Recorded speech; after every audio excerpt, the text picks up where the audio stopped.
Sí, el día 30 de luna aquí, nos tiene Feria Proyecto de Venezuela, con intención para nos poder recaudar fondos para la comedia popular aquí en Aruba, escuché 50 muchas, pues la Ford de año pasado nos tiene el primer comedia popular aquí en Aruba, después de pandemia, había un crisis tremendo aquí en Aruba a nivel internacional.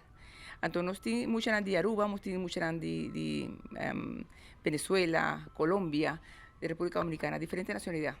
Yeah. Entonces nos quiere expandir más nos comida popular y Dores nos está haciendo Feria Proyecto de Venezuela.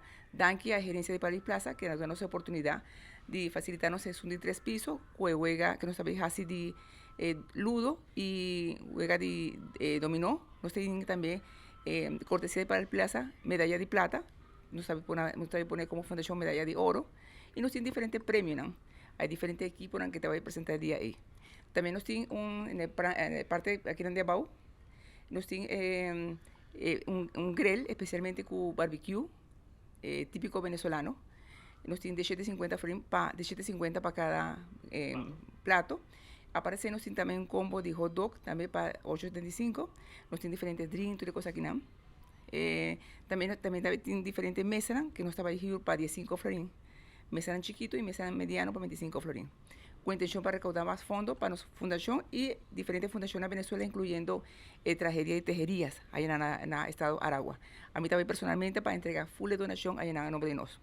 Estaba viviendo aquí. Esa que está en nuestra oficina, cortesía de París Plaza, que es nuestro local comercial, nos tiene aquí en tour donación para un florín. Nos tiene paña para mucha, nos tiene paña para gente grande y nuestra institución está más tanto recaudar más fondos para nos tomar más mucha dentro de nuestro mercado popular. Sí, el día 30 nos también está comenzando 9 horas INTA, nos acaba a 7 horas de la noche, nos también actividad en escenario, nos también animación de John Francis Jacob, que te va a ayudarnos con animación, nos tienen diferentes artistas venezolanos y artistas local, incluyendo una actividad que te va a hacer para la plaza de muchas disfrazadas con pañas de Halloween. Pues el siguiente día, día 31, está el día de Halloween.